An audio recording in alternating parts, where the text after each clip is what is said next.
if you're an entrepreneur and someone's interested in buying your product, don't be so like trying to really get every penny out of it. Just sell the goddamn thing.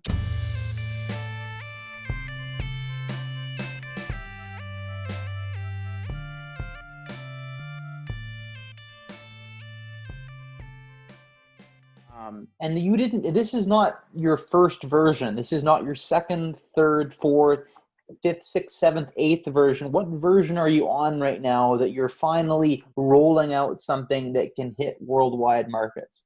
We're version 22. Version 22. Okay. Just want that to be crystal clear, because it's not like you sat down and you were sitting on a gold mine day one. You loved the industry. You had an idea for a beautiful product. You knew what the pains were yourself. You still triple checked everything by going back to the relationships you had built.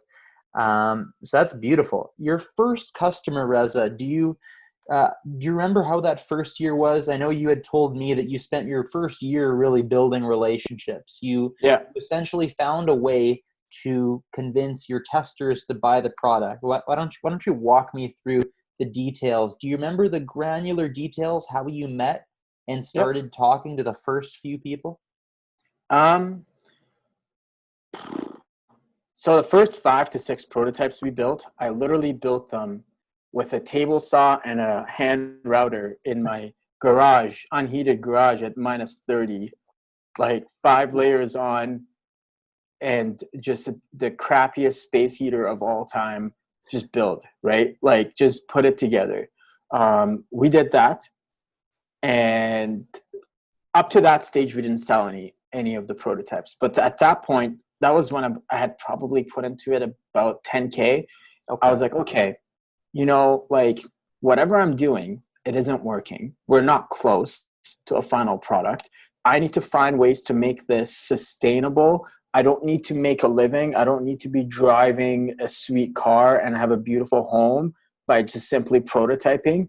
I just need the cost of the prototypes covered somehow. So since I'd worked at the garden centers of the world, and since I had started to kind of get to know a lot of people in the gardening community, whether they were home gardeners or people that worked at garden centers or people that just loved plants in general, I was like, hey, a unit that would cost somebody, we started with our largest units. So the first units we built were the largest ones. And then people are like, okay, you need to work your way downwards. Like you need to make this smaller for me to want to buy it. But with the large ones, our cost at the time was a little over $100 a unit.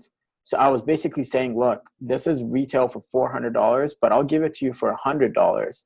And all I want is a five multiple choice answers to a question and a little comment section that you can leave me some feedback.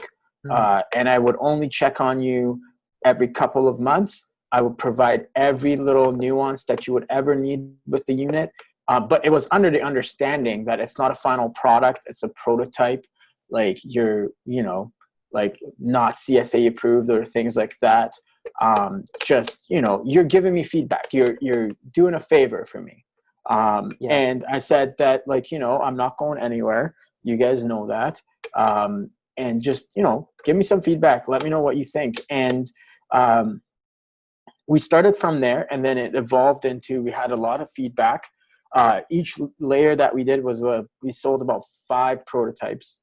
And then we took that money that just covered it, right? And then invested onto the next round, and then the next round, and then the next round. So after my first $10,000 I spent prototyping, my entire expenses after that was for the next 8 versions were a little over $7,000. So I got out of R&D with no debt to any bank or anything outside of my cold hard cash that I put into it. I was able to put that 17 grand over a full 1.5 year period, 18-month period.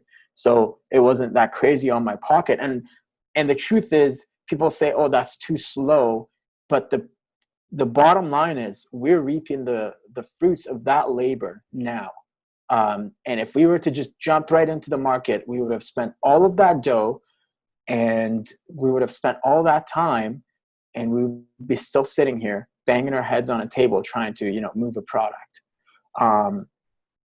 Yeah. So when you're looking at, but when you're looking, I was just going to mention this, when you're looking at each layer of development and understanding where the product sits, we basically evaluated at each round, where do we sit within the market? Are we good enough? Where do we sit within the market? Are we good enough? And we had some metrics to evaluate that by just simply looking at return on investment. How fast are people even actually able to make their money back on the product? The quality of the food that's coming out of it, and just the general interactions of the customer with the product. I think when you are developing a consumer product, the culture that surrounds the product becomes very influential and very important. And you can't establish that without a very iterative, very